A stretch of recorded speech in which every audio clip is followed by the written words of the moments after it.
Guys इस video में लोग कंप्लीट यूनिट 3 देखेंगे pharmacology of drug acting on peripheral nervous system, जिसमें कोशिश करेंगे सारे टॉपिक्स को कवर करें और टेलीग्राम पे आपको इसके नोट्स मिल जाएंगे। तो गाइस एक बार वीडियो को जरूर देखें ताकि आपको अच्छे से समझ आएगा, जिसकी वजह से ही आप एमसीक्यू जो है वो सॉल्व कर पाओगे। तो देख लेते हैं एक।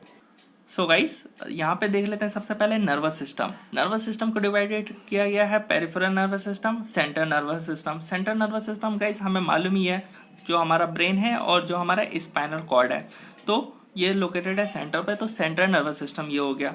अब ये समझना है हमें कि जो पेरिफेरल नर्वस सिस्टम है, तो यहाँ से जो नसें निकली हुई है, यानी ब्रेन जो हमारा भाग है, यहाँ से नसें निकले हुए हैं, स्पाइनल कॉर्ड से नसें निकले हुए हैं, ये जाके कहाँ अटैच है, तो ऑर्गन से अटैच है। डिफरेंट डिफरेंट, जैसे किडनी हो गया, लंग्स हो गया, लिवर हो गया। तो ये जो अटैचमेंट है ना, तो यही तो है पेरिफेरी, इसको बोला जाता है, यानी पेरिफेरल नर्वस सिस्टम। अब पेरिफेरल नर्वस सिस्टम के अंदर ही सेंसरी और मोटर फंक्शन होता है, वो भी आपको बता देता हूँ। जो हमारा ब्रेन है और जो हमारे ऑर्गन्स है, अगर ऑर्गन से ब्रेन तक मैसेज जा रहा है तो वो सेंसरी ले जाने का काम करता है। अगर ब्रेन से कोई भी ऑर्डर यानी कोई भी कमांड भेजना होता है, वो हमारा मोटर का काम करता है। और जो नर्व्स जो दोनों ही काम कर लेते हैं, सेंसरी और मोटर, वो होते हैं मिक्स्ड। अब यहाँ पे देख लेते हैं गाइस, जो हमारा इम्पोर्टेंट है वो है यहाँ पे सिंपैथेटिक, पैरासिम्पैथेटिक। तो पेरिफेरल नर्वस सिस्टम के अंदर आता है ऑटोनॉमिक नर्वस सिस्टम, जो कि हमें मालूम है इनवॉल्युंटरी फंक्शन कंट्रोल करता है, और सोमैटिक नर्वस सिस्टम जो है वो वॉलेंटरी फंक्शन कंट्रोल करता है। चाहो तो आप लिख सकते हो गाइस, अदरवाइज मैं आपको ये पीडीएफ प्रोवाइड करवा दूंगा। अब सिंपैथेटिक नर्वस सिस्टम के बारे में समझते हैं। सिंपैथेटिक और पैरासिम्पैथेटिक। सिंपैथेटिक के बारे में सबसे पहले बात करेंगे तो समझ लेना है कि जब भी स्ट्रेसफुल कंडीशन में होगा उसी टाइम पे ये रिलीज होता है। जैसे कि ड्यूरिंग हमें हार्ट रेट इंक्रीज करने का टाइम आ गया। और जो पैरासिम्पैथेटिक है, ये रेस्ट कंडीशन में फंक्शन को कंट्रोल करता है, जैसे कि डाइजेशन रेस्ट कंडीशन में है, रेस्पिरेशन हो गया। तो ये सब पैरासिम्पैथेटिक नर्वस सिस्टम के अंदर आ गया, आगे हम देखेंगे। तो मेनली हमें यही टॉपिक्स को कवर अप करना था। जो सीएनएस है उसको हमें इतना डिटेल में नहीं पढ़ना है इस सेमेस्टर में। अब यहाँ पे गाइस देख लेते हैं, यहाँ पे somatic nervous system. So guys जो हमारा सीएनएस होता है, वहीं से जो हमारा इलेक्ट्रिक इम्पल्स जो है वो जनरेट होता है, जो कि कहाँ जाएगा, तो पेरिफेरल नर्वस सिस्टम में। उसके द्वारा ही तो न्यूरोट्रांसमीटर रिलीज होगा, और वो कहाँ जाएगा, इफेक्टर ऑर्गन में, ताकि आप अपना जो है वो डिजायर्ड रिस्पॉन्स शो करे, फंक्शन परफॉर्म करे। अब यहाँ पे गाइस, यहाँ पे जो मैंने अभी आपको थोड़ी देर पहले बताया, ये रहा हमारा सीएनएस, जो कि ब्रेन है और स्पाइनल कॉर्ड है। अब गाइस हमने देखा थोड़ी देर पहले कि जो ऑटोनॉमिक नर्वस सिस्टम है ना, हाँ, ऑटोनॉमिक नर्वस सिस्टम के अंदर ही पेरिफेरल और सिंपैथेटिक और पैरासिम्पैथेटिक नर्वस सिस्टम आता है। तो वो हम देख लेते हैं इनके फंक्शंस ऑलवेज आता है एमसीक्यू में। तो ये रहे इनके फंक्शंस। ये अगर आपको नहीं मालूम है तो कहीं जल्दी से नोट डाउन कर लो, अदरवाइज ये पीडीएफ से आप याद कर लेना, टेलीग्राम पे प्रोवाइड करवा दूंगा। जो पैरासिम्पैथेटिक की बात कर रहा हूँ मैं, पैरासिम्पैथेटिक नर्वस सिस्टम, जिसमें ये क्या काम करते हैं, तो कंस्ट्रिक्ट करते हैं पीपल को, स्टिमुलेट करते हैं सलाइवा प्रोडक्शन को, कंस्ट्रिक्ट करते हैं ब्रोंकाई को, डिक्रीज हार्ट रेट, और स्टिमुलेट करते हैं स्टोमच, पैनक्रियाटिक और इंटेस्टाइन को। तो यहाँ पे अगर सिंपैथेटिक की बात करें तो डायलेट करने का काम करते हैं, इनहिबिट करने का काम करते हैं, सलाइवा प्रोडक्शन को डायलेट करते हैं, ब्रोंकाई को, और इंक्रीज करते हैं heart rate, heart blood flow. और तो गाइस यहाँ पे आप देख सकते हो, ऐसा नहीं है कि सिर्फ इसी में स्टिमुलेशन होगा, इसमें भी होगा, सिंपैथेटिक में होगा, लेकिन यही तो क्वेश्चन एमसीक्यू में बनता है, जिससे आप कंफ्यूज हो जाते हो। तो गाइस ये आपको नोट डाउन कर लेना है, अच्छे से पढ़ लेना है। तो यहाँ पे गाइस फंक्शन दोनों लिखे हुए हैं, एक और बता देता हूँ, ये जितने भी हैं ये सब है पैरासिम्पैथेटिक और ये सिंपैथेटिक। अब गाइस थोड़ा मूव करते हैं नीचे की ओर और देखते हैं टॉपिक्स को, जो कि आपके इम्पोर्टेंट है एमसीक्यूज के लिए। तो comparison between SNS and PNS, तो सिंपैथेटिक को ही बोला जाता है थोरैको लुम्बर डिवीजन। अब थोरैको लुम्बर इस वजह से बोला जाता है ना, अभी आपको बताया मैंने कि जो पेरिफेरल नर्वस सिस्टम है, जो ब्रेन और स्पाइनल कॉर्ड से जो नसें गई है, वहीं से उन्हीं को बोला जाता है। तो जो उसके अंदर पैरासिम्पैथेटिक है ना, तो जो हमारे स्पाइनल कॉर्ड का जो रीजन हड्डियाँ होती है ना, थोरैसिक और लुम्बर वाली हड्डियाँ, वहीं से जो नर्व्स यानी नसें गई हुई हैं, जो कि आई, स्किन, सैलिवरी ग्लैंड, तो ये यहीं पे गई है। तो इसी वजह से, इसी रीजन से इसको बोला गया है थोरैको लुम्बर। और पैरासिम्पैथेटिक को क्रेनियोसैक्रल, यानी जो ब्रेन यानी क्रेनियल नर्व्स है यानी नसें हैं, और जो सैक्रल से गई हुई नसें हैं ये जाकर के अटैचमेंट है, इस वजह से इसको क्रेनियोसैक्रल बोला गया पैरासिम्पैथेटिक को। तो आई होप आपको ये भी क्लियर हो गया होगा। मूव करते हैं नेक्स्ट टॉपिक की ओर। सो गाइस ये भी आपके लिए थोड़ा इंपॉर्टेंट है, रिस्पॉन्स टू एएनएस स्टिमुलाई, कौन कौन से ऑर्गन जो हमारे हैं जैसे कि हार्ट हो गया या लंग्स हो गया, तो यहाँ पे सिंपैथेटिक और पैरासिम्पैथेटिक क्या रिस्पॉन्स होता है। तो हार्ट के अंदर जो ऐसे नोड है उस रीजन पे जो सिंपैथेटिक का रोल होता है वो होता है इंक्रीज करना रेट कॉन्ट्रैक्सिटी कंडक्शन वेलोसिटी, और पैरासिम्पैथेटिक का काम होता है डिक्रीज करना रेट को। तो गाइस यहाँ पे आप देख करके अच्छे से पढ़ सकते हो गाइस। तो यहाँ पे लिखा हुआ है जनरली एवरीथिंग, जिसको आप इजीली देख के यहाँ से पढ़ सकते हो, चाहे वो वेन्स हो या गैस्ट्रोइंटेस्टाइनल ट्रैक्ट हो। तो गाइस यहाँ पे सारे दिए हुए हैं, ग्लैंड्स के बारे में दिए हुए हैं कि सिंपैथेटिक में गैस्ट्रोइंटेस्टाइनल में सिक्रेशन होता है इसमें, और पैरासिम्पैथेटिक में भी होता है, बट लैक्राइमल की बात करें तो सिंपैथेटिक में नहीं होता, और पैरासिम्पैथेटिक में सिक्रेशन होता है। और यहाँ पे थिक और यहाँ पे थिन सिक्रेशन होता है सलाइवा का।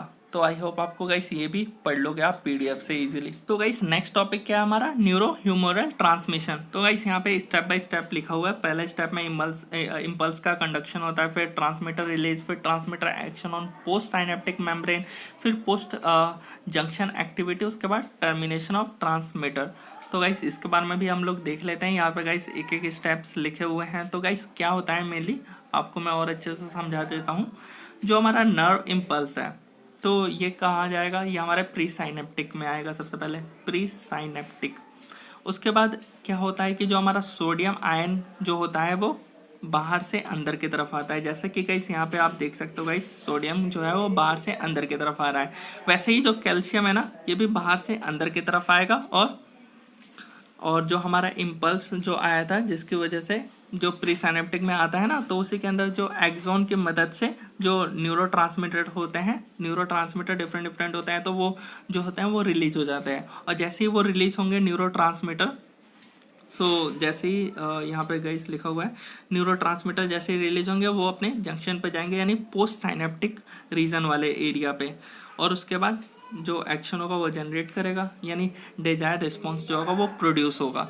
तो ये हो गया गाइस, यहाँ पे एक एक स्टेप भी लिखा हुआ है, यहाँ पे आप पढ़ सकते हो टोटल 7 प्रोसेसेस इन न्यूरोट्रांसमीटर एक्शन।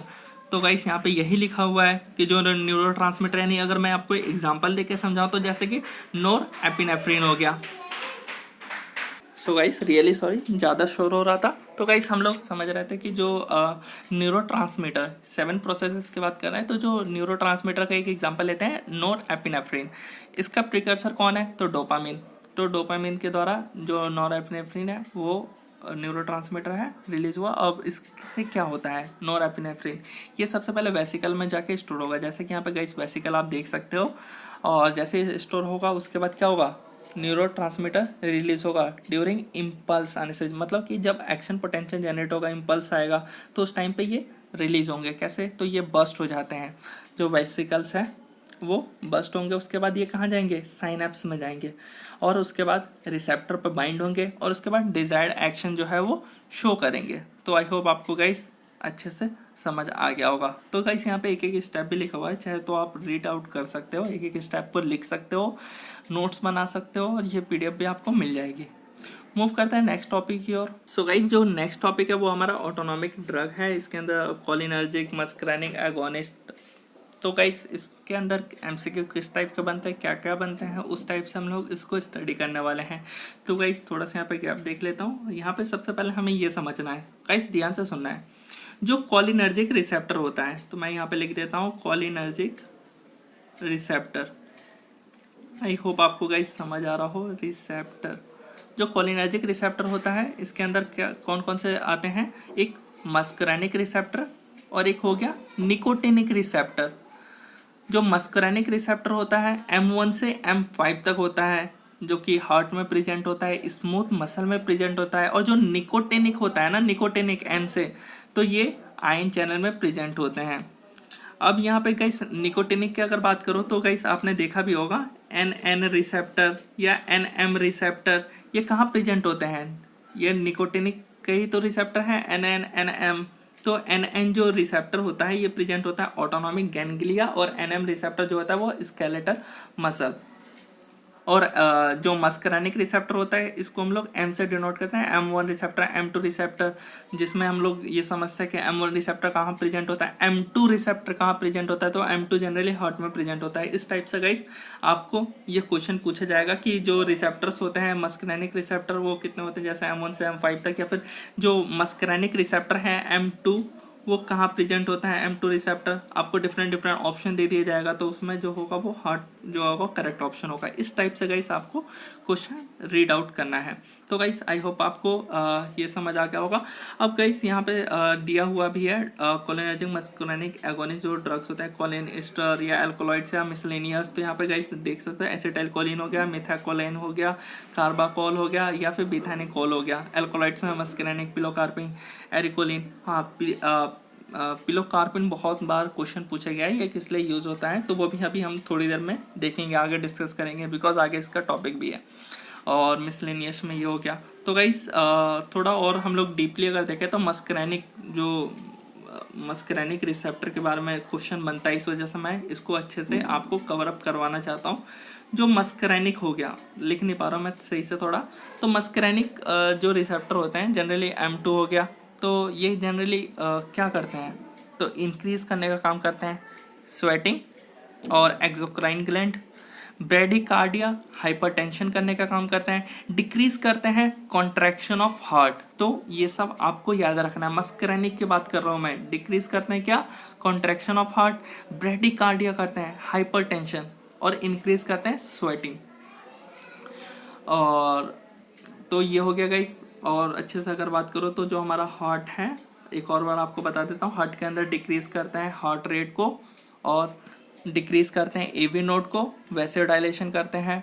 ग्लैंड्स के अंदर का क्या, इसका क्या काम है, ये सब आपको मैं बता रहा हूँ मस्करेनिक के बारे में। मस्करेनिक हार्ट के अंदर क्या करता है, डिक्रीज करता है हार्ट रेट को, डिक्रीज करता है एवी नोड को, डिक्रीज करता है एवी नोड को।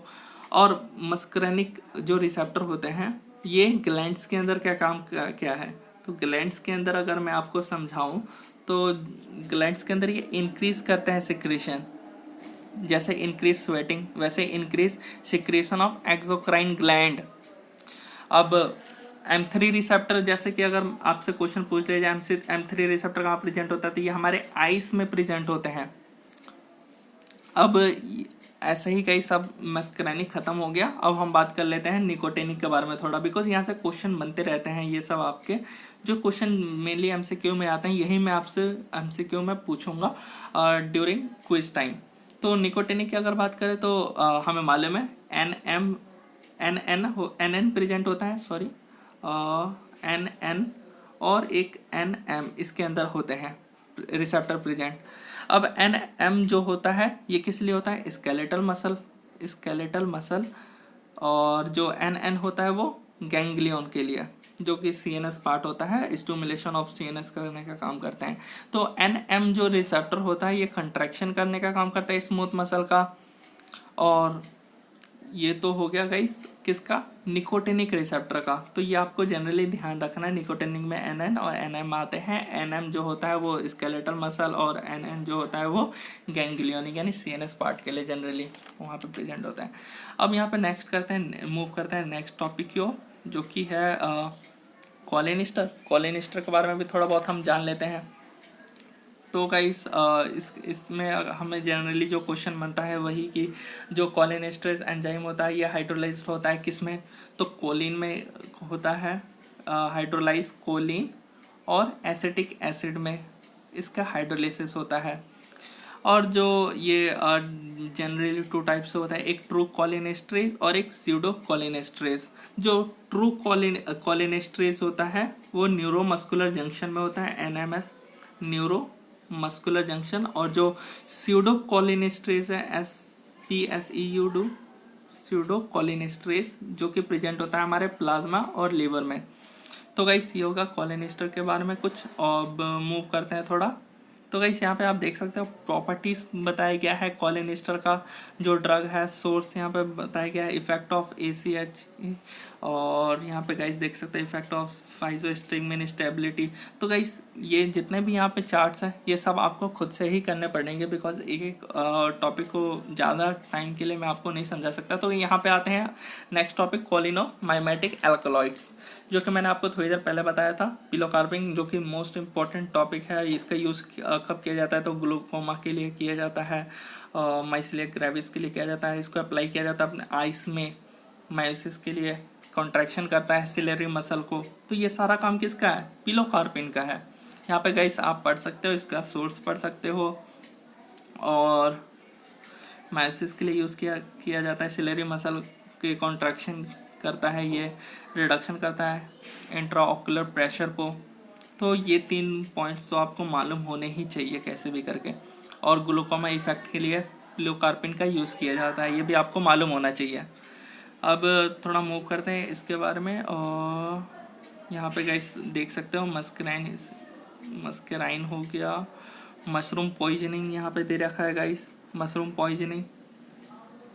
सो गाइस थोड़ा सा मशरूम पॉइजनिंग के बारे में भी देख लेते हैं। और गाइस हाँ, ये थोड़ा याद रखना है कि जो नियोस्टिगमिन है ड्रग है, नियोस्टिगमिन, इसका यूज़ किया जाता है माइसीलिया ग्रेविस के लिए। समटाइम्स क्वेश्चन बहुत बार आया हुआ है, ये आपके कॉलेजेस में भी पूछा गया कि नियोस्टिगमिन जो होता है वो किसके लिए होता है? ये होता है माइसीलिया ग्रेविस। माइसीलिया ग्रेविस में क्या होता है, जो मसल होता है ना वो फट जाता है, यानी जो नर्व्स और मसल है इनके बीच में दिक्कत आ जाता है मैसेज को कन्वे करने के लिए। अब आई थिंक आपको समझ आ गया होगा माइसीलिया ग्रेविस क्या होता है, अदरवाइज आप एक और बार देख सकते हो इसके। अब यहाँ पे गाइस देख सकते हैं यहाँ पे मशरूम पॉइजनिंग, यानी कोई भी एक इंडिविजुअल है ना, इस किसी आदमी ने कंज्यूम कर लिया, यानी खा लिया उसने पॉइजनस मशरूम। अब उसके बाद क्या होगा, तो इसके जनरली 3 टाइप्स आते हैं, एक अर्ली और एक होता है यहाँ पे देख सकते हो गाइस हेलुसिनोजेनिक, और जो तीसरा होता है लेट मशरूम पॉइजनिंग। अब अर्ली मशरूम पॉइजनिंग में जनरली क्या होता है, तो ये जनरली होता है 2 घंटे के अंदर ही, ऑकर विद इन 2 आवर्स, और मस्करेनिक रिस्पॉन्सेस होता है इसके अंदर, और प्रॉम्प्टली रिवर्स्ड बाय एट्रोपिन। यानी जो एट्रोपिन होता है ये एक एंटीडोट होता है, यानी इसका एंटागोनिस्ट होता है, यानी इसको दिया जाता है ताकि इसका जो असर है वो ख़त्म करे। हेलुसिनोजेनिक टाइप में क्या होता है, generally feeling of sensation, hearing of sound, इस टाइप से दिक्कतें आती हो। और लेट मशरूम पॉइजनिंग की अगर बात करें तो इसमें क्या होता है कि डैमेज हो जाता है GIT हमारा जो है वो, और so inhibit of RNA and protein synthesis या ड्यू टू पेप्टाइड टॉक्सिक। तो गाइस ये होता है लेट मशरूम पॉइजनिंग के अंदर। अब यहाँ पे गाइस मिसलेनियस कंपाउंड भी इसके अंदर दिया हुआ है, जो कि उतना ज़्यादा इंपॉर्टेंट नहीं है, इसलिए इसको स्किप करते हैं। सो गाइस अभी थोड़ी देर पहले आपको मैंने बताया था नियोस्टिगमिन के बारे में। जो नियोस्टिगमिन है वही आता है एंटी कोलिनेस्ट्रेज के अंदर। तो गाइस याद रखना है, कभी भी एग्जांपल आ गया कि एंटी कोलिनेस्ट्रेज ड्रग का एग्जांपल बताओ और ऑप्शन दिया हुआ है नियोस्टिगमिन, तो नियोस्टिगमिन मार देना टिक। नियोस्टिगमिन जो होता है माइसीलिया ग्रेविस के लिए दिया जाता है। माइसीलिया ग्रेविस क्या होता है, तो मसल का फैटिग, यानी मसल का फट जाना, नर्व और मसल के बीच में जो हम मैसेज है वो कन्वे नहीं हो पाता। मूव करते हैं गाइस अब next topic, parasympatholytic. So guys देख लेते हैं यहाँ पे पैरासिम्पैथोलाइटिक कॉलिनर्जिक एंटागोनिस्ट, जो कि डिवाइडेड है 2 पार्ट्स में, मस्करेनिक एंटागोनिस्ट और निकोटिनिक एंटागोनिस्ट। निकोटिनिक जो है न्यूरोमस्कुलर ब्लॉकिंग एजेंट और गैंग्लियोनिक ब्लॉकिंग एजेंट। यहाँ पे देख लेते हैं जो पैरासिम्पैथोलाइटिक है इसका मैकेनिज्म क्या है।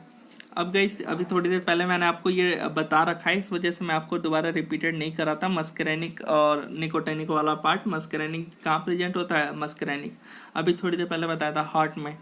निकोटिनिक की बात करें तो NN आता है, NM आता है, सो इस वजह से उसको मैं रिपीट नहीं कर रहा था। पैरासिम्पैथोलाइटिक की अगर बाद में बात करें तो ड्रग बहुत सारी है, तो एक एग्जांपल आपको बता देता हूँ, एट्रोपिन, जो कि आगे अभी आप थोड़ी देर बाद पढ़ोगे इसके अंदर।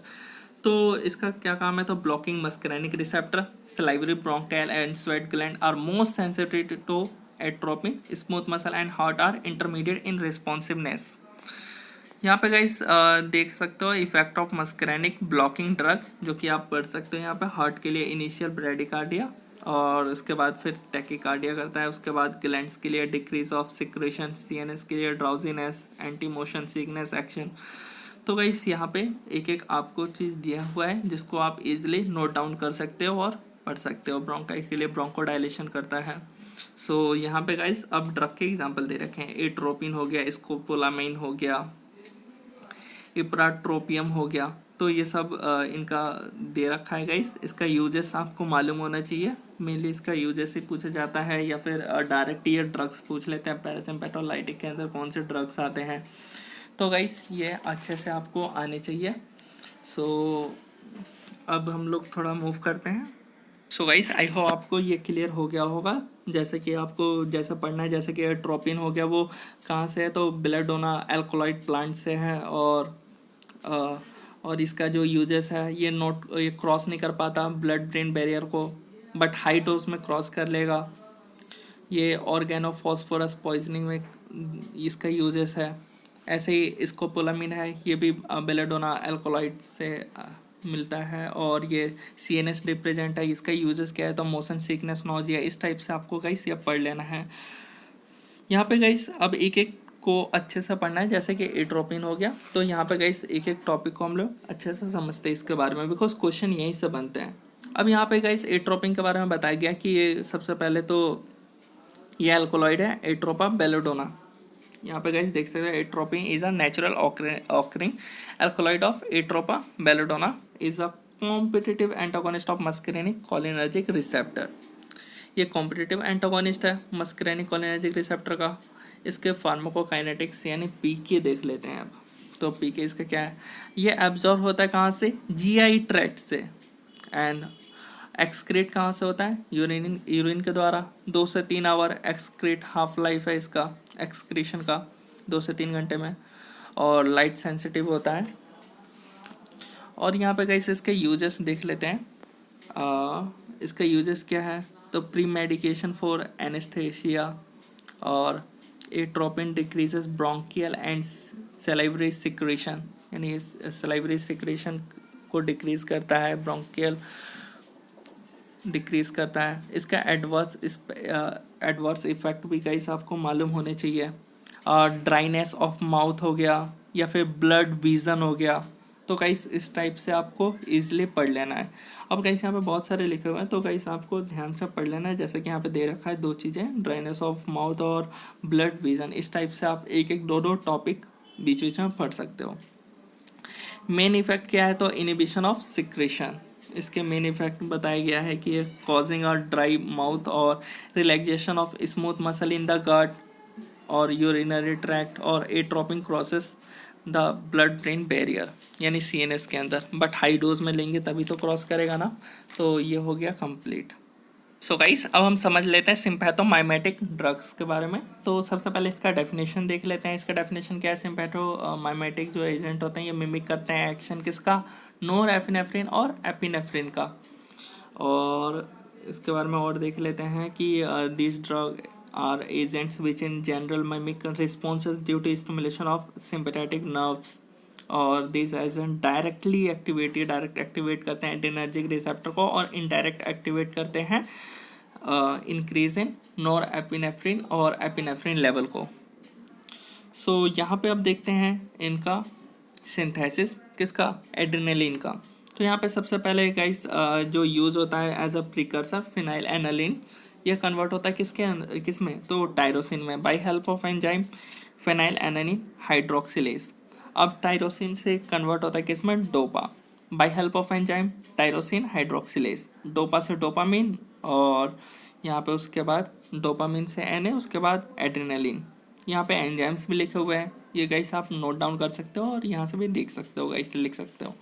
अब मेन जो इसमें क्वेश्चन बनता है वो जनरली यहीं से गाइस क्वेश्चन बनता है। जो मेन क्वेश्चन बनता है वो यहीं से बनता है, इन्हीं टॉपिक से बनता है। जैसे कि गाइस यहाँ पे देख सकते हो alpha 1, alpha 2, beta 1, beta 2, beta 3, ये सब रिसेप्टर है एड्रेनर्जिक रिसेप्टर। एड्रेनर्जिक रिसेप्टर 2 ही होते हैं, अल्फा बीटा। अल्फा के अंदर 2 आते हैं, 1, 1, 2, और बीटा के अंदर 3 आते हैं, 1, 2, 3। अल्फा 1 के बारे में बात करें, कहाँ कहाँ इनका लोकेशन होता है ये भी आपको अच्छे से मालूम होना चाहिए गाइस। अल्फा 1 कहाँ प्रेजेंट होता है गाइस, एक बार नोट डाउन कर लो, वैस्कुलर स्मूथ मसल में। अल्फा 2 कहाँ प्रेजेंट होता है, पेनक्रियाटिक बीटा सेल प्लेटलेट्स में। बीटा 1 कहाँ प्रेजेंट होता है, हार्ट में। बीटा 2 कहाँ प्रेजेंट होता है, तो vascular smooth muscle, vascular bronchial smooth muscle gut में प्रेजेंट होता है, यूरिनरी ट्रैक्ट में भी प्रेजेंट होता है। वहीं पे अगर बीटा 3 के बारे में बात करें तो एडिपोस टिश्यू और ब्लैडर में प्रेजेंट होता है। तो गाइस ये हो गया इनके लोकेशंस। अब यहाँ पे गाइस इनके फंक्शंस भी आपको मालूम होने चाहिए, तो गाइस एक बार मैं फंक्शन भी रिपीट कर देता हूँ जल्दी से गाइस, एक बार लिखना स्टार्ट करो। अल्फा 1 का काम है कंट्रैक्शन करना वैस्कुलर स्मूथ मसल को और कंट्रैक्शन करना जेनेटिक यूरिनरी ब्लैडर। वहीं पे अल्फा 2 के बारे में बात करें तो ये डिक्रीज करता है इंसुलिन लेवल को और एग्रीगेशन करता है प्लेटलेट्स का। बीटा 1 का क्या काम है, force of contraction of heart यानी इंक्रीज करना हार्ट रेट को। बीटा 2 का क्या काम है, बीटा 2 का काम है प्रोडक्शन, मतलब ये प्रोड्यूस करवाता है रिलैक्सेशन वैस्कुलर स्मूथ मसल का, यानी जो ब्रोंकियल मसल होता है ना, इसको रिलैक्सेशन प्रोवाइड करवाना, इस टाइप से इसका काम है। बीटा 3 का काम क्या है, प्रोड्यूस करना लिपोलाइसिस और प्रोड्यूस रिलैक्सेशन इन यूरिनरी ब्लैडर। तो ये हो गया गाइस इनका फंक्शंस। अब यहाँ पे गाइस यहाँ पे एगोनिस्ट और एंटागोनिस्ट दिया हुआ है इन्हीं सब रिसेप्टर का, तो ये भी आपको गाइस अच्छे से मालूम होना चाहिए, तभी तो आपके एमसीक्यू जो होंगे वो सॉल्व आउट होंगे। तो गाइस इनको अच्छे से आप नोट डाउन कर लेना। अब गाइस इसी का हम क्लासिफिकेशन पढ़ लेते हैं एड्रेनर्जिक रिसेप्टर का इन्हीं में। तो गाइस यहाँ पे देखोगे ना, आपने मेडिसिनल केमिस्ट्री में भी पढ़ रखा होगा, तो क्लासिफिकेशन जो होता है वो बेस्ड होता है ऑन 3, डायरेक्ट एक्टिंग एगोनिस्ट और इनडायरेक्ट एक्टिंग एगोनिस्ट और mixed action agonist. Direct acting agonist में क्या होता है, डायरेक्ट इंटरेक्ट करता है एड्रेनर्जिक रिसेप्टर। इसके अंदर जो ड्रग आते हैं वो एपिनेफ्रिन, नोरेपिनेफ्रिन हो गया। नॉन डायरेक्ट एक्टिंग एगोनिस्ट के बारे में बात करें तो ये not directly interact with adrenergic receptor, यानी ये जो ड्रग्स होते हैं ये डायरेक्ट इंटरेक्ट नहीं करते हैं, बट डायरेक्ट वाले में डायरेक्ट इंटरेक्ट करते हैं, बस यही है। और मिक्स्ड वाले में क्या होता है, बोथ होता है इंटरेक्शन, डायरेक्ट भी कर सकते हैं और नॉट डायरेक्ट भी कर सकते हैं। तो मिक्स्ड वाले में जो एग्जांपल है वो क्या है, एफेड्रीन हो गया, स्यूडो एफेड्रीन हो गया। तो गाइस ये हो गया कंप्लीट। सो गाइस यहाँ पे बहुत ज़्यादा इंपॉर्टेंट है आपको कैटेकोलामीन और नॉन कैटेकोलामीन के बारे में जानना, जो कि बहुत ज़्यादा ही इंपॉर्टेंट है, यहीं से एमसीक्यू क्वेश्चन बनते हैं, पढ़ सकते हो गाइस। यहाँ पे दिया हुआ है कैटेकोलामीन, इसके अंदर सिम्पेटोमाइमेटिक अमीन्स हैव कैटेकोल न्यूक्लियस और ये नॉट इफेक्ट ओरली और क्विक एक्शन होता है यहाँ पे। तो गाइस यहाँ पे एक एक चीज़ पढ़ सकते हो, not readily crosses blood brain barrier, but इसमें हो जाता है क्रॉसेस ईजिली, एग्जाम्पल आपको मालूम होने चाहिए। तो गाइस ये कंप्लीट क्लासिफिकेशन आप अच्छे से पढ़ लीजिएगा। मूव करते हैं नेक्स्ट टॉपिक की ओर। सो गाइस यहाँ पे दे रखा है डायरेक्ट एक्टिंग एड्रेनर्जिक अगोनिस्ट के बारे में। तो गाइस थोड़ा सा एपिनेफ्रिन के बारे में भी जान लेते हैं, जो कि बहुत ज़्यादा इंपॉर्टेंट है। तो गाइस सबसे पहले ये लो डोज में अगर हम इसके बारे में बात करें तो बीटा 2 इफेक्ट प्रोवाइड करवाता है यानी वैसो डायलेशन, और हायर डोज में अल्फा 1 इफेक्ट यानी वैसो कंस्ट्रिक्शन। यहीं पे अगर हम देखें और भी इसके बारे में तो ये वैसो डायलेशन करता है, और स्मॉल डोज में जो कि अभी हमने पढ़ा कार्डियोवैस्कुलर के अंदर, और हाई डोज में वैसो कंस्ट्रिक्शन करता है। वहीं पे अगर हम नेक्स्ट बात करें रेस्पिरेटरी, सो रेस्पिरेटरी में ये क्या काम करता है, तो डायलेशन करने का काम करता है ब्रोंकियल स्मूथ मसल का, बीटा 2 एक्शन करता है काम। और हाइपर ग्लाइसीमिया में क्या करता है, ब्रेक डाउन ऑफ ग्लूकोज करता है, increase glycogenolysis in the liver, beta 2 effect provide करवाता है। यहीं पे लिपोलाइसिस में agonist activity on the beta 3 receptor of adipose tissue. और गाइस थोड़ा सा एड्रेनलिन के बारे में बता देता हूँ कि जो एड्रेनलिन होता है, एड्रेनलिन ड्रग ये एनाफिलेक्टिक शॉक में इसका यूज़ किया जाता है एलर्जी के ट्रीटमेंट के लिए, और hypersensitivity reaction in response to allergens. तो मूव करते हैं गाइस नेक्स्ट टॉपिक को, जो कि है डोपामिन। डोपामिन मालूम होने चाहिए D1 से D5 तक इसके जो होते हैं रिसेप्टर होते हैं। लो डोज में वैसोडाइलेशन करता है और हाइयर डोज में स्टिमुलेशन करता है बीटा 1 रिसेप्टर को यानी कार्डियक आउटपुट को। तो ये होगा डोपामिन के बारे में कुछ बेसिक नॉलेजेस। ये क्रॉस नहीं कर पाता ब्लड ब्रेन बैरियर को, यानी ये कोई इफेक्ट प्रोवाइड नहीं करवा पाता हमारे ब्रेन में, और इसका ट्रीटमेंट किया जाता है शॉक्स में, और इसका जो मेन वर्क होता है ना डोपामिन का, ये होता है रीनल डिसफंक्शन और इंक्रीज करता है GFR।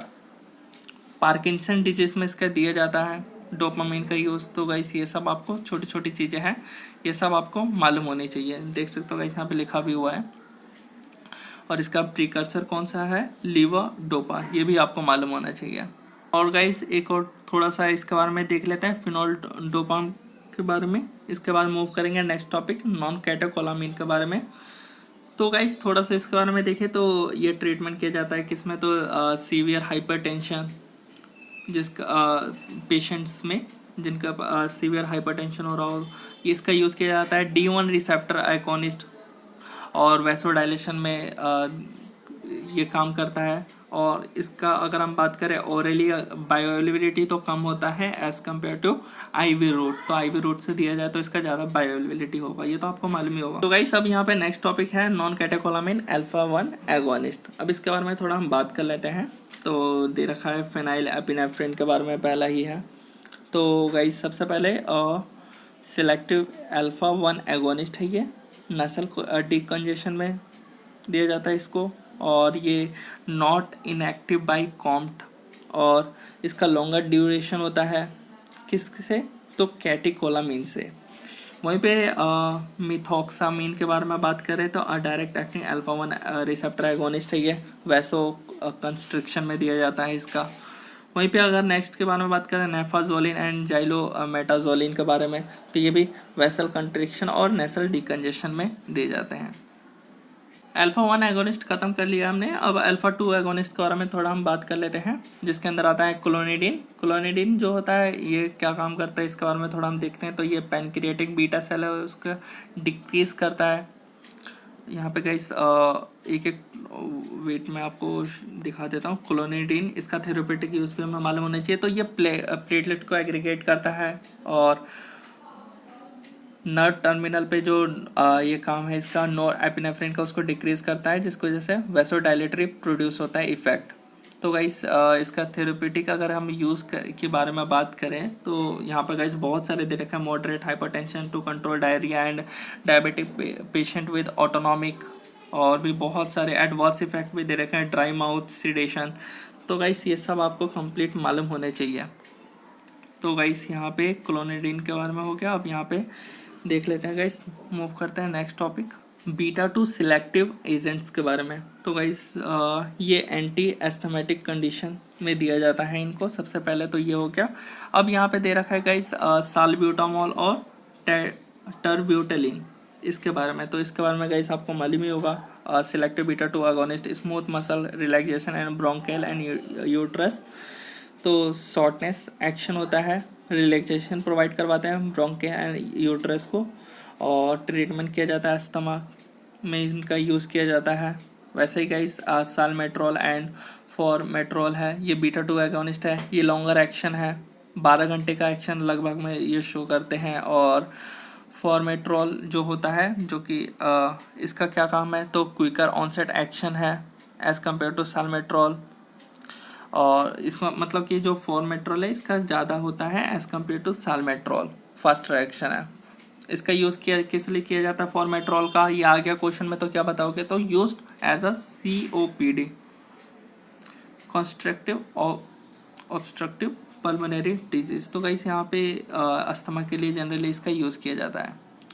अब गाइस हमें एक और टॉपिक देखना है, थोड़ा सा गाइस इसके बारे में देख लेते हैं, इंडायरेक्ट एक्टिंग सिम्पैथोमाइमेटिक के बारे में। तो जो एम्फेटामिन होते हैं ये सब इसके अंदर आते हैं और डायरेक्ट रिलीज होते हैं नर्व टर्मिनल पे। जो एम्फेटामिन होता है इसका यूज़ किस लिए किया जाता है इसके अंदर, तो CNS स्टिमुलेंट के लिए यूज़ किया जाता है। इसका ट्रीटमेंट किस लिए किया जाता है, तो एसिडिफिकेशन ऑफ यूरिन, इस वजह से एम्फेटामिन का यूज़ किया जाता है इंडायरेक्ट एक्टिंग सिम्पैथोमाइमेटिक के अंदर। सो गाइस नेक्स्ट टॉपिक क्या है, न्यूरोमस्कुलर जंक्शन, जिसके बारे में आपने पढ़ भी रखा होगा गाइस। और यहाँ पे गाइस इसका क्लासिफिकेशन दिया हुआ है, नॉन डिपोलराइजिंग ब्लॉकिंग एजेंट और डिपोलराइजिंग ब्लॉकिंग एजेंट। और इसके अलावा इसके एग्जांपल दे रखे हैं। जो नॉन डिपोलराइजिंग ब्लॉकिंग एजेंट होते हैं वो बोक्यूरेनिन हो गया, पेनक्यूरोनिन हो गया, वैक्यूरोनियम हो गया, एट्राक्यूरोनियम हो गया, ऐसे डिपोलराइजिंग के अंदर दे रखा है। तो ये आपको एग्जाम्पल्स मालूम होने चाहिए। तो यहाँ पे गाइस दे रखा है इसके बारे में कि they inhibit neuron transmitter to the muscle by competitively blocking the binding of ACH to its nicotinic receptor. जो ACH होता है वो निकोटिनिक रिसेप्टर बाइंड करता है, उसको रोकने का काम, यानी इसको ब्लॉक करने का काम करता है। And block the inotropic activity of the ACH receptor, जैसे कि गाइस यहाँ पे देख सकते हो गाइस।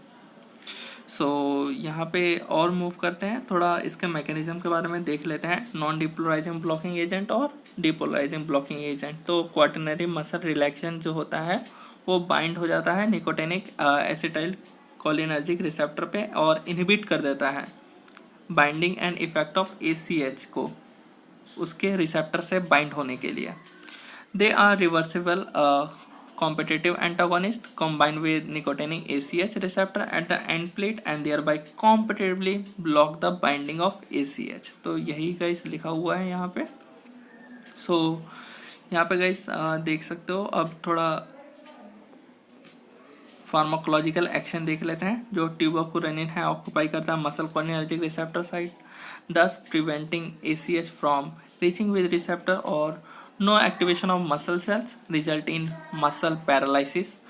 इस IV रूट में दिया जाता है। ऑनसेट एक्शन होता है 6 मिनट का। ड्यूरेशन इसका अगर बात करें तो 25 से 90 minute. Metabolised in the tissue but excreted अनचार्ज in the urine. Indication क्या है? General anaesthesia, skeletal muscle relaxant. So guys यहाँ पे दे रखा है एक चार्ट न्यूरोमस्कुलर ब्लॉकिंग एजेंट्स। यहाँ पे ड्रग्स दिए हुए हैं। ट्यूबरकुलिन जो अभी हमने देखा था एट्राक्यूरोनियम। तो यहाँ पे गाइस इनका क्लिनिकल यूज जो होता है वो रेयरली होता है या वाइडली होता है। ऑनसेट एक्शन दिया हुआ है, ड्यूरेशन दिया हुआ है और इनको यूज़ करने से जो साइड इफेक्ट दिए हुए रहते हैं ये दिया हुआ है। तो इनका साइड इफेक्ट भी बहुत आता है, जैसे कि वैक्यूरोनियम का पूछा जाता है। पैरालिसिस में जो होता है इसका ही साइड इफेक्ट होता है वैक्यूरोनियम ड्रग से। इसी तरफ जो डिपोलराइजिंग ब्लॉकिंग एजेंट्स होता है इसके बारे में दिया हुआ है। ये न्यूरोमस्कुलर ब्लॉकर होते हैं। जो डिपोलराइजिंग ब्लॉकिंग एजेंट होता है ये डिपोलराइज करता है मोटर और प्लेट को। और एन एग्जांपल अगर इसका बात करें तो सक्सेनाइल कोलिन हो गया। ये क्या करते हैं कि जनरली केमिकल चेंजेस कर देते हैं सेल के अंदर, जिसमें कन्वर्जन होता है किसका? सोडियम और पोटेशियम आयन का। शिफ्ट होता है इलेक्ट्रॉन। और एग्जांपल तो आपको गाइस मैंने बता ही दिया कि सक्सेनाइल कोलिन, ये आपको याद करके रखना है। गाइस यहाँ पे दिया हुआ है phase 1 phase 2 reaction, phase 1 phase 2 जो कि मैकेनिज्म ऑफ एक्शन में आता है। जिसमें क्या होता है, सबसे पहले कि जो ड्रग बाइंड होता है निकोटिनिक रिसेप्टर से, उसके बाद ओपनिंग हो जाता है सोडियम कैल्शियम चैनल का, जिसकी वजह से एक्साइटेशन स्टेट का जाता है। उसके बाद डिपोलराइजेशन, उसके बाद पैरालिसिस हो जाता है मसल का। Result in stop the induction. तो फेज़ 1 में जनरली मेम्ब्रेन का डिपोलराइज होता है और फेज़ 2 में क्या होता है? मेम्ब्रेन का repolarize, but receptor is desensitized to the effect of acetylcholine. ये तो हो गया न्यूरोमस्कुलर ब्लॉकिंग एजेंट्स के बारे में। तो गाइस यहाँ पे भी आप देख सकते हो गाइस फेज़ 1 फेज़ 2 में क्या हो रहा है। यहाँ पे गाइस देख सकते हो गाइस सोडियम आयन का इनसाइड में आ रहा है, यानी डिपोलराइज हो रहा है, और यहाँ पे डिसेंसिटाइज। इसका आपको एडवर्स इफेक्ट गाइस मालूम होना चाहिए, जैसे कि रेस्पिरेटरी डिप्रेशन, हाइपोटेंशन और ब्रोंकोस्पाज्म और GI स्लो डाउन और स्किन ब्रेकडाउन। रेस्पिरेटरी पैरालिसिस करता है। ड्रग इंट्रैक्शन के बारे में बात करें तो कोलिनर्जिक इनहिबिटर और एंटीबायोटिक, ये हो गया ड्रग इंट्रैक्शन। थोड़ा सा हम लोग स्केलेटल मसल रिलैक्सेंट के बारे में बात करें तो स्केलेटल मसल रिलैक्सेंट जो ड्रग्स होते हैं ये एक्ट करती है पेरिफेरली PNS के द्वारा, और एट जो न्यूरोमस्कुलर जंक्शन होता है इसका, वहाँ पे ये रिड्यूस करती है मसल टोन को और पैरालिसिस को। तो ये हो गया स्केलेटल मसल रिलैक्सेंट। गाइस थोड़ा बहुत हम लोग इसके बारे में डिस्कस कर लेते हैं, लोकल एनेस्थीसिया के बारे में, लोकल एनेस्थेटिक्स।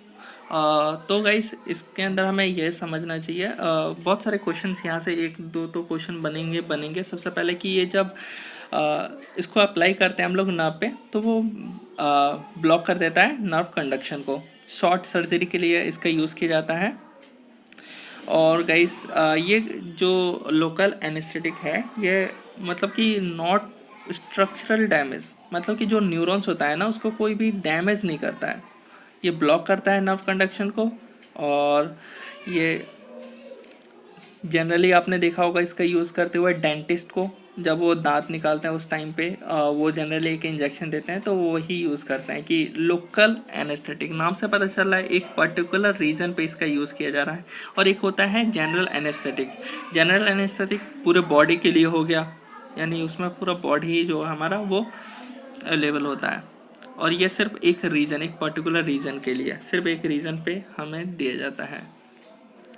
अब इसके अंदर इसका मैकेनिज़्म का हमें मालूम होना चाहिए। इसका मैकेनिज़्म में सबसे पहले क्या होता है, इसका मैकेनिज़्म अगर आप गाइस देखोगे तो इसके मैकेनिज़्म में सबसे पहले the primary mechanism of local anaesthetic, सबसे पहले तो एक्शन पोटेंशियल जो होता है वो जनरेट होता है, जिसकी वजह से जो डिपोलराइजेशन होता है मेम्ब्रेन का, उसके बाद ओपनिंग होता है सोडियम चैनल का। जैसे ही ओपनिंग होगा, ओपन हो जाएगा, उसके बाद जो सोडियम चैनल है वो आने लग जाएंगे अंदर के साइड में। फिर इनएक्टिवेशन होता है वोल्टेज गेटेड आयन चैनल का, सोडियम आयन का। उसके बाद वो रिटर्न जो जैसे ही इनएक्टिवेशन होता है वोल्टेज गेटेड आयन चैनल का, उसके बाद क्लोज हो जाता है कन्फर्मेशन। उसके बाद जो मेम्ब्रेन है वो जनरेट नहीं कर पाती सेकेंडरी एक्शन पोटेंशियल को। इसका यूज़ कहाँ किया जाता है, तो इसका यूज़ किया जाता है topical anaesthesia is essential use to foreign body removal.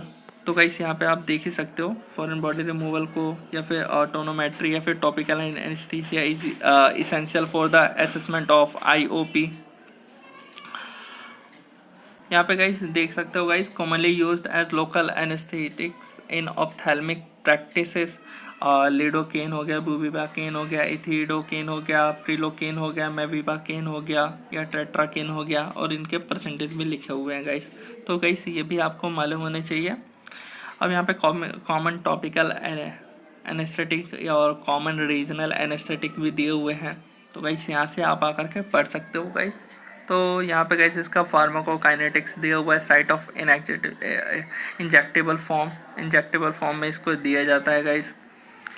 और इसका मेटाबॉलिज्म डिस्ट्रीब्यूशन भी दिया हुआ है यहाँ पे गाइस, जैसे कि देख सकते हो। तो गाइस ये भी आप यहाँ पे आकर के पढ़ सकते हो। और ये आपने मेडिसिनल केमिस्ट्री में ही पढ़ रखा है, इसलिए उतना ज़्यादा मैं आपको डिटेल में नहीं पढ़ा रहा। मेडिसिनल केमिस्ट्री में ऐसे बहुत ज़्यादा ये डिटेल में पढ़ना ही पढ़ना है आपको। तो मूव करते हैं गाइस थोड़ा नेक्स्ट टॉपिक्स की ओर। Drug used in myasthenia gravis. तो गाइस थोड़ी देर पहले मैंने आपको बताया था कौन सा ड्रग दिया जाता है माइस्थेनिया ग्रेविस में। तो नियोस्टिगमिन गाइस आपको याद रखना है, जो नियोस्टिगमिन है वो दिया जाता है। सो मेनली तो यही क्वेश्चन बनता है, ज़्यादा ऐसा नहीं आता। और इसका रीज़न पूछ लेता है ये क्यों होता है, तो वही मसल का फिटनेस है जो अभी थोड़ी देर पहले मैंने आपको बताया। तो गाइस मिलते हैं नेक्स्ट वीडियो में।